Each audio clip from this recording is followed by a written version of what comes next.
Et donc, et puis non. Et alors, voilà, C'est beau, c'est quelqu'un nous, qui avait confié mérite pas, nous.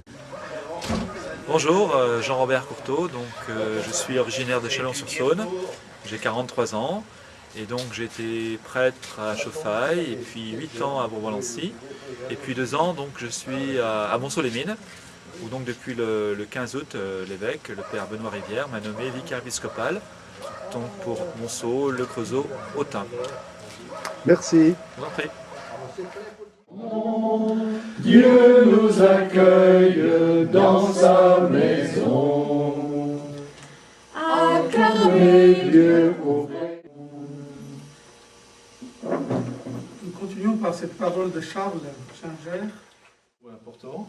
On redémarre, on repart avec plus de disponibilité, mais encore moins de projets. Bon, on a vécu ces 3 années et on n'oublie pas ce qu'on a vécu. Bon, ça c'est ce qui concerne l'accueil Saint-Laurent, 18-35 ans. La pastorale pour les 12-17 ans, eh ben, grand point d'interrogation. Bon, c'est les mots qui sont importants pour nous, c'est ouvrir la porte et allumer la lumière. On garde le jeudi après-midi comme jour après-midi de permanence, 14h, 18h30. Et là, on va essayer, parce qu'on s'est rendu compte qu'il y avait plus de jeunes qui passent le jeudi après-midi. Bon, peut-être de faire des choses avec eux pour les aider. Je ne sais pas, peut-être à travailler, peut-être, je ne sais pas, on va voir. En tout cas, continuer à accueillir.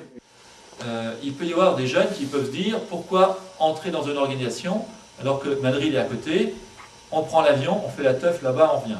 Et les jeunes non pratiquants, les jeunes qui s'en reconnaissent catholiques, qui s'en reconnaissent chrétiens, c'est quand même 98%.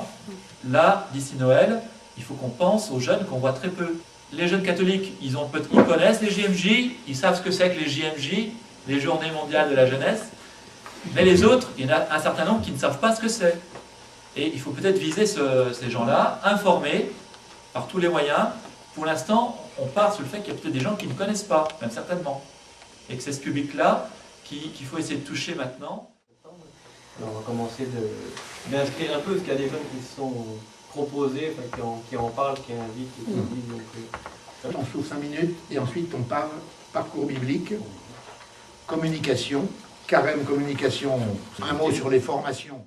C'est parti de l'année Saint-Paul, qui avait été une grosse opération du doyenné, qui avait entraîné plus de 120 inscriptions.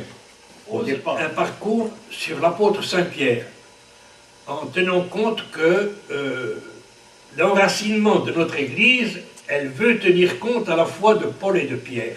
Pour le moment, on en est à 62 personnes inscrites. Il y a des gens qui disent, maintenant, le dimanche, j'écoute autrement la lecture. Pour l'avenir de l'Église, je veux dire, dans les années qui viennent,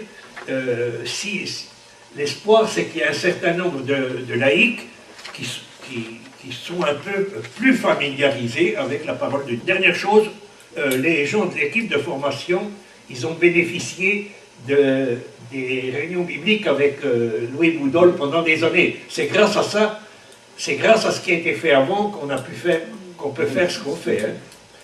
Hein.